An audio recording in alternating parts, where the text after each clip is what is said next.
یہ تو P T I کا وتیرہ تھا نا کہ وہ کہتے تھے نہیں ہم نے کسی سے بات نہیں کرنی ہے, جو ہم نے عزرداری کی ہاتھ نہیں ملانا تو ہم نے نواز شریف کی طرف دیکھنا بھی نہیں. ٹھیک ہے, تو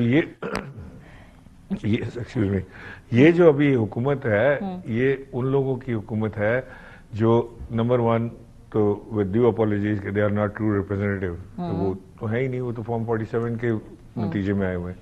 نمبر 2 یہ کہ یہ ان لوگوں کی حکومت ہے جو اس پروسیس سے 2-3 بار گزر چکے ہیں, انہیں پتا ہے کہ یہ جو معاملات ہیں یہ کس طرح سے ہوتے ہیں. صحیح. سو ان کو چاہیے کہ اگر اس ساری سچویشن سے وہ سمجھتے ہیں کہ جی political powers should talk to political powers کو آپس میں بیٹھ کے فیصلے کرنے چاہیے, this is a time they can do it. ابھی وہ صاحب اختیار ہیں, ٹھیک ہے, نہیں کرنا چاہتے. لیکن اس میں بھی جیسے عمران اسماعیل صاحب نون لیگ میں کتنی یکسوئی ہے, خود کتنی یکسوئی, جیسے آپ نے کہا آپ کی ملاقات ہوئی, اعظم نذیر تارڑ صاحب تھے, رانا ثناء اللہ صاحب تھے, ایک طرف وہ دھڑا ہے, ایک طرف دوسرا دھڑا ہے جو کہتا ہے کہ نہیں ابھی بات چیت کرنے کی کیا ضرورت ہے, اب تو فیز 2 شروع کیا جائے. تو پی ایم ایل این میں خود بڑی تقسیم ہے. اس کے علاوہ پھر آپ شاہ محمود قریشی سے بھی ملے, آپ لوگ 3-4 لوگ جا کر ملے, اس ملاقات میں کیا بات چیت ہوئی ہے, اور وہ ملاقات اس سے پہلے ہوئی تھی یا بعد میں ہوئی تھی, یا دونوں ملاقاتوں کا آپس میں کوئی تذکرہ ہوا, کوئی پیغام رسانی بھی ہوئی؟ نہیں, بالکل پیغام رسانی نہیں ہوئی. میں شاہ محمود قریشی صاحب سے ملاقات ہوئی, پھر ہماری اعجاز چودھری صاحب سے ملاقات ہوئی, اور ہماری میاں محمود الرشید سے ملاقات ہونی تھی, بٹ انفارچونیٹلی ان کو اسی دن ڈینگی ڈائگنوز ہوا, اور وہ 104 ان کا بخار تھا, and he was being shifted to hospital. تو ان سے ملاقات نہیں ہو سکی. We tried to meet Begum Yasmin Rashid and Umar Sarfraz Cheema, but ان سے ہماری ملاقات نہیں کرائی گئی. سو ہماری جو ملاقاتیں, یہ 2 ملاقاتوں کا آپ کو میں تذکرہ کر دوں, شاہ محمود قریشی اور اعجاز چودھری صاحب کی.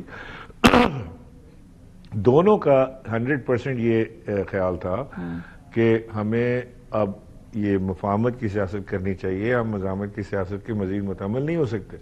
ہم جیلیں کاٹ رہے ہیں, ہمارے ورکرز جیلیں کاٹ رہے ہیں, ماریں پڑ رہی ہیں, پارٹی ٹوٹ گئی ہے, سارا کچھ ہو گیا, لیکن ہمیں مزاحمت کی سیاست سے کچھ حاصل نہیں ہوا. اور وہ اس بات کے بھی قائل تھے دونوں حضرات کہ ہمیں پاک فوج کے ساتھ, اسٹیبلشمنٹ کے ساتھ, پی ایم ایل این کے ساتھ, پیپلز پارٹی کے ساتھ, سب کے ساتھ مذاکرات کرنے چاہیے. تو ایسا نہیں ہے کہ میں ان کو کنونس کرنے گیا تھا, یا میں تو سننے گیا تھا کہ what do they think کہ کیا ہونا چاہیے آگے. تو یہ ان لوگوں کے خیالات تھے. سو آئی تھنک کہ اگر یہ ایک جو سین ایلیمنٹ ہے پی ٹی آئی کا, جو سینئر ایلیمنٹ ہے پی ٹی آئی کا, جو سیاست کو سمجھتا ہے, بیکاز ابھی کی جو قیادت ہے پی ٹی آئی کی, وہ تو سیاست سے مبرہ ہے. انہوں نے تو کبھی سیاست کی, لیکن جو ابھی کی قیادت ہے عمران اسماعیل صاحب, مور اور لیس اس وقت سارے فیصلے کا عمران خان صاحب خود نہیں کر رہے ہیں. کیا مزاحمت کرنی ہے, مفاہمت کرنی ہے, ان کے ٹویٹر اکاؤنٹ سے جو ٹویٹس ہونی ہے, ان کا موڈ کیا ہوگا, تو پھر یہ باہر رہنے والی قیادت کی کیا اس میں ذمہ داری ہے؟ تو پھر خان صاحب کی فیصلہ ہے نا کہ مزاحمت کرنی ہے, مفاہمت کرنی ہے, انہوں نے چن لیا. میں اگر یہ باہر رہنے والی قیادت کی جگہ میں ہوتا, میں ازیوم کرتا ہوں کہ جی میں اگر ان کی جگہ ہوتا, یا ہم جب ان کی جگہ تھے, ہم خان صاحب کے ساتھ باقاعدہ لڑائی جھگڑا کرتے تھے. We used to argue, we used to present our case کہ نہیں ایسے نہیں ہے, آپ غلط کہہ رہے ہیں, یہ اس طرح ہے. ان کی تو جرت نہیں ہے جا کے, انہوں نے خالی خان صاحب کو وہ جا کے سنانا ہے جو خان صاحب نے سننا ہے. او سر انقلاب تیار ہے جی, باہر بندہ ہی بندہ کھڑا ہوا ہے, بس اشارے کی دیر ہے. کمال ہے, کب ہوگا اشارہ بھائی؟ 2.5 سال ہو گئے اس بندے کو جیل کے اندر, آپ کب کریں گے اشارہ, کب آئے گا انقلاب؟ So neither they are going into public nor they are in contact with the workers. نہ ان کو پارٹی کے آئیڈیالوجی کا پتہ ہے, نہ کوئی, وہ جا کے صرف عمران خان کی خوشنودی حاصل کرنے کے لیے اس کو وہ سناتے ہیں جو وہ سننا چاہتے ہیں. لیکن کسی میں دم نہیں ہے کہ جا کے عمران خان سے بات کرے کہ جی یہ فیصلہ آپ کا غلط ہے, یہ ایسے نہیں ہونا چاہیے, ایسے ہونا چاہیے. صحیح. لیکن اس میں تو ذمہ داری پھر ان لوگوں کی بھی ہے نا جو سیاسی طور پہ, اگر آپ کہتے ہیں کہ بات چیت کو آگے بڑھانا چاہتے ہیں, جب ملاقاتیں روکی جاتی ہیں اور جو سین ایلیمنٹس ہیں پارٹی کے جو باہر ہیں ان کو ملاقات نہیں کرنے دی جاتی, انفارمیشن کو کنٹرول کیا جاتا ہے, تو یہ تو سی بی ایم گورنمنٹ نے کرنا ہے نا کہ بھئی جو سمجھدار لوگ ہیں ان کی ملاقات ہونے دیں. وہ تو ملاقات ہی نہیں ہونے دیتے. نہیں, جو سمجھدار لوگ ہیں وہ تو جیل میں ہیں. یہ باہر تو کرائے کے ہیں, یہ ان کی کیا ملاقات کرا کے کرنا ہے؟ اور یہ ملاقات تو خیر خان صاحب جسے چاہیں اسے ہونی چاہیے, سیاسی قیدی کا حق ہے کہ وہ ملاقات کرے, کورٹ کے آرڈرز ہیں لوگوں کے پاس. لیکن ان کی ملاقاتوں سے انہوں نے کیا کرنا ہے؟ یہ جب جاتے ہیں اندر، وہ جی خان صاحب وہ اس کو کمیٹی سے نکال دیں، وہ بڑا غدار ہے، خان صاحب اس کو کمیٹی میں ڈال دیں، وہ بڑا وفادار ہے، وہ خان صاحب وہ این ڈی یو اس نے اٹینڈ کر لیا تو بڑا غدار ہو گئے. یہ فیصلے کرواتے ہیں وہ عمران خان سے کہ جی این ڈی یو اٹینڈ کر لیا، غدار ہو گیا. وہ بھائی غداری اور وفاداری سے باہر نکلو. تم بتاؤ کہ تم نے کیا کیا آج تک؟ تم نے کون سی ایسی تحریک چلا لی کہ جس سے عمران خان کی رہائی کی کوئی پاسبلٹی نکلے؟ کون سی ایسی تحریک چلا لی جس سے پاکستان تحریک، چلو عمران خان کو چھوڑیں، کون سی ایسی تحریک چلا لی جس سے پی ٹی آئی کے ورکرز کو چھڑایا ہو؟ تم نے 4 ورکرز کو چھڑایا ہو. کوئی لیڈرز اندر پڑے، کوئی ان کے ساتھ بات چیت کی ہو. جب تک ہم شاہ محمود قریشی سے نہیں ملے تھے، ان کو خیال تک نہیں آیا 2 سال میں کہ جا کے شاہ محمود قریشی سے مل لیں. So these guys are enjoying their life. ان کو تو عمران خان جیل میں زیادہ سوٹ کرتا ہے بجائے باہر آنے کے. سو یہ جو آپ بات چیت کی بات کر رہے ہیں، اس میں جو سب سے اہم سوال ہے جو اٹھاتی بھی ہے تحریک انصاف، وہ جی کہ حکومت، جیسے آپ نے خود کہا، یہ تو ٹرو ریپرزینٹیٹیوز ہی نہیں ہے. دوسرا سوال وہ اٹھاتے ہیں جی کہ یہ تو ان کے پاس تو مینڈیٹ ہی نہیں ہے، نہ یہ خود فیصلے کرنے کے مجاز ہیں، شہباز صاحب کے اپنی کوئی اتھارٹی نہیں ہے، تو پھر ان سے بات کیوں کریں؟ حقیقی طاقت سے، مقتدرہ سے بات کیوں نہ کریں؟ کیونکہ نواز شریف صاحب نے اور ان کی پارٹی نے بھی 2019 کے بعد مقتدرہ سے ہی بات کی تھی. بالکل مقتدر سے بات کرنی چاہیے، لیکن اس وقت آپ نے آگ اتنی زیادہ تیز کی ہوئی ہے کہ وہاں سے بات چیت ہوگی نہیں، آپ کی کسی صورت نہیں ہوگی. So to bring those temperature down, آپ کو پیپلز پارٹی سے، پی ایم ایل این سے بات کرنی پڑے گی. قطع نظر اس کے کہ آپ کا خیال یہ ہے یا حقیقت بھی یہی ہے کہ ان کے گراؤنڈ تو زمین پہ ہے ہی نہیں. وہ تو الیکشن بھی ہارے ہوئے تھے، وہ تو فارم 47 کی پیداوار ہیں. سب کچھ آپ کی بات اپنی جگہ ٹھیک. حقیقت یہ ہے today they are in power, by hook اور بائی کروک وہ پاور میں آ گئے ہیں. آپ کا حق مارا، عوام کا مینڈیٹ رد کیا، سب کچھ ٹھیک، آج وہ پاور میں ہے. سو آپ کو بیٹھ کے بات تو ان سے کرنی پڑے گی نا. جب ان سے بات چیت شروع کریں گے پھر آگے جا کے اسٹیبلشمنٹ سے بھی بات چیت ہو جائے گی، دوسروں سے بھی بات چیت. بٹ پی ٹی آئی کے پاس کوئی ڈیزائن، کوئی پالیسی، کوئی اسٹریٹجی ٹو موو فارورڈ نظر نہیں آتی مجھے. علاوہ چمچہ گیری کے ہر آدمی لگا ہوا ہے کہ جی وہ ہم نہ باز آئیں گے، محبت سے جان جائے گی تو کیا ہوگا. اور بھائی کب جائے گی جان تمہاری؟ 3 سال ہونے کو ہے جیل میں پڑا ہوا ہے. خالی یہ نعرے ٹی وی پہ لگانے سے، اپنے ٹویٹر پہ لگانے سے کیا حاصل ہوگا؟ ایم اے بلا وجہ ٹیمپریچر ہائی کیے جا رہے ہیں. لیکن سب سے بڑے ذمہ دار ہیں نا تباہی کے، وہ باہر وہ لوگ ہیں نا جو سیاسی طور پہ نابالغ ہیں. یہی آپ کہنا چاہ رہے ہیں نا؟ سو تھوڑا سا آگے بڑھتے ہیں کیونکہ پی ایم ایل این تو آپ نے دیکھا ہوگا کہ فیض حمید صاحب کے کیس کے بعد جو فیصلہ سامنے آیا ادھر سے تو بوازیں اٹھ رہی ہیں کہ اس کے بعد جنرل باجوہ کو بھی ٹرائی کرنا چاہیے. رانا ثناء اللہ صاحب ہو، خواجہ آصف صاحب ہو، اور یہ سب کچھ نواز شریف صاحب کی آف کورس ان کی اپنی خواہش بھی ہے اور وہ اس چاہتے بھی ہیں، اس طرف بڑھنا چاہیے. سو یہ جو آپ کا کیا خیال ہے کہ کیا یہ معاملہ صرف جنرل فیض تک رکنا چاہیے یا اس کا فیز 2 ہونا چاہیے ہے اور باقی کرداروں کو بھی اس میں شامل کرنا چاہیے؟ مجھے نہیں پتا کہ اسٹیبلشمنٹ کیا سوچ رہی ہے کہ کون شامل تھا کون نہیں تھا، وہ کہاں تک جانا چاہتے ہیں کہاں تک نہیں جانا چاہتے ہیں. یہ تو ان کی خواہشات ہیں نا بیچاروں کی، مطلب چھوٹی چھوٹی خوشیاں ہیں ان کی کہ جی وہ باجوہ صاحب کو بھی ٹانگ دو تو فلانے کو بھی ٹانگ دو. قصوروار ہوں گے تو ٹانگ جائیں گے، نہیں ہوں گے تو نہیں ٹنگیں گے.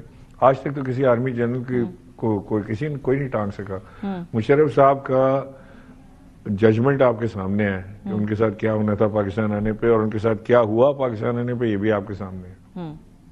آئی ڈونٹ تھنک یہ تو بس یہ خواہش ہی کر سکتے ہیں بیچارے، اب ان کی معصومانہ خواہشات ہیں، ان کو کیا کریں. لیکن مذاکرات کے نتیجے میں کون کس کو کیا دے سکتا ہے؟ کیا عمران خان صاحب اگر پولیٹیکل سپیس دیں گے تو ان کی سیاست کا نقصان ہے، پی ایم ایل این اگر اپنے مینڈیٹ کی لیجیٹمیسی کو نہیں منواتی تو ان کا سیاسی نقصان ہے.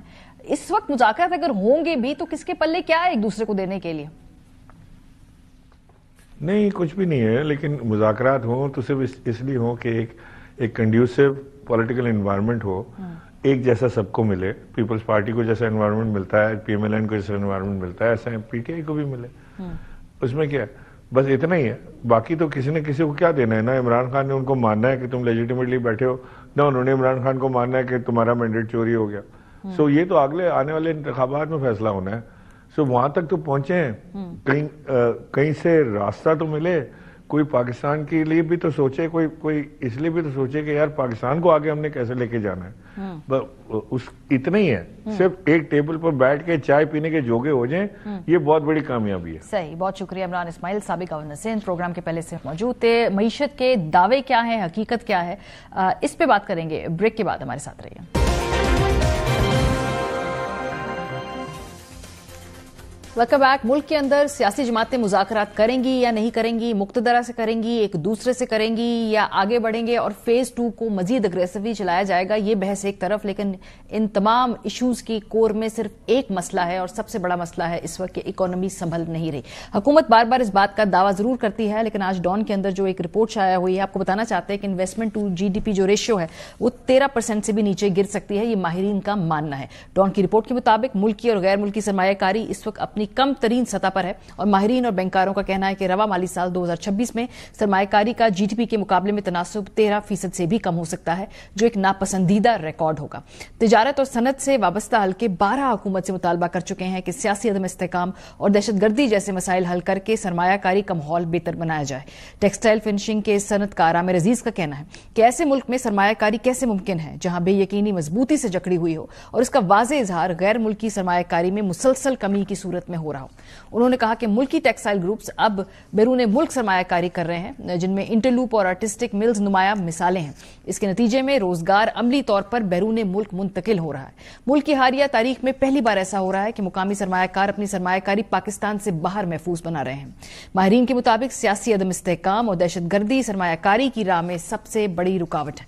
ایک سینئر بینکار نے صورتحال کو معیشت اور عوام دونوں کے لیے تشویشناک قرار دیتے ہوئے کہا کہ روزگار کے مواقع صرف اسی وقت پیدا ہو سکتے ہیں جب ملکی اور غیر ملکی سرمایہ کاری میں اضافہ ہو.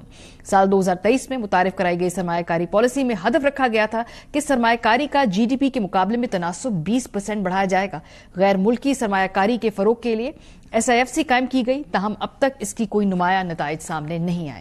ایک صنعت کار نے کہا کہ زمینی حقائق کو دیکھا جائے تو 2 صوبے شدید دہشت گردی کا سامنا کر رہے ہیں, جبکہ بھارت اور افغانستان کے ساتھ سرحدی کشیدگی بھی موجود ہے. ایسے حالات میں کوئی بھی حکومت ملکی یا غیر ملکی سرمایہ کاروں کو مؤثر انداز میں قائل نہیں کر سکتی ہے. پاکستان میں سرمایہ کاری کا تناسب خطے کی مسابقتی معیشتوں کے مقابلے میں تقریباً آدھا ہے, جہاں یہ شرح 25 سے 30% کے درمیان ہے. یہ تناسب مالی سال 2024 میں کم ترین سطح 13.1% تک گر گیا تھا, جسے بعد میں 13.8% کیا گیا, جبکہ مالی سال 2025 میں معمولی اضافہ ہو کر 14.1% رہا.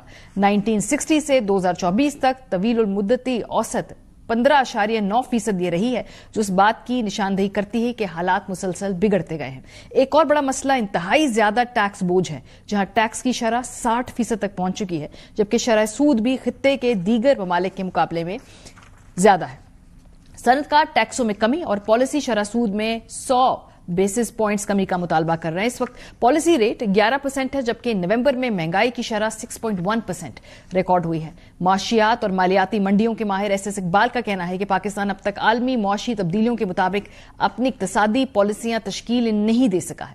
ان کے مطابق چین عالمی معاشی غلبے کے پرانے ماڈل کی جگہ لے رہا ہے, اور پاکستان کو اس تبدیلی کو سمجھتے ہوئے اپنی تجارتی اور صنعتی پالیسیاں سر نو ترتیب دینا ہوں گی, تاکہ وہ نئے عالمی معاشی نظام سے جڑا رہ سکے. ایک آزاد ماہر معاشیات کے مطابق پاکستان کی سب سے بڑی معاشی ناکامی مہنگائی, قرض حکمرانی نہیں بلکہ طویل المدتی سمت, اہداف اور کامیابی کے پیمانوں پر قومی اتفاق رائے کا حسن ہے.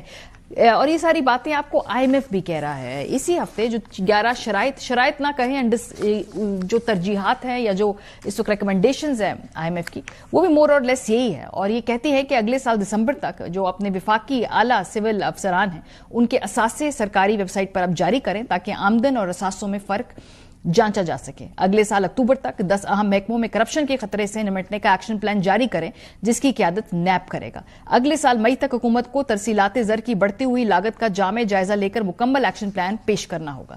شوگر سیکٹر میں طاقتور گروپوں کا اثر ختم کرنے کے لیے حکومت کو اگلے سال جون تک شوگر مارکیٹ لبرلائزیشن کی قومی پالیسی منظور کرنا ہوگی. FBR کے لیے دسمبر تک ایک مکمل اصلاحاتی روڈ میپ تیار کرنا ہوگا, جس میں عملے کی ضرورت, ٹائم لائنز, ریونیو تخمینے اور کارکردگی کے پیمانے شامل ہوں گے. پاور سیکٹر میں نقصانات کم کرنے کے لیے ہیسکو, سیپکو, نجی شعبے کی شمولیت کے تمام پیشگی مراحل اگلے سال دسمبر تک مکمل کرنا ہوں گے, اور 7 بڑی بجلی تقسیم کار کمپنیوں کے ساتھ پبلک سروس آبلیگیشن معاہدے اگلے بجٹ سے پہلے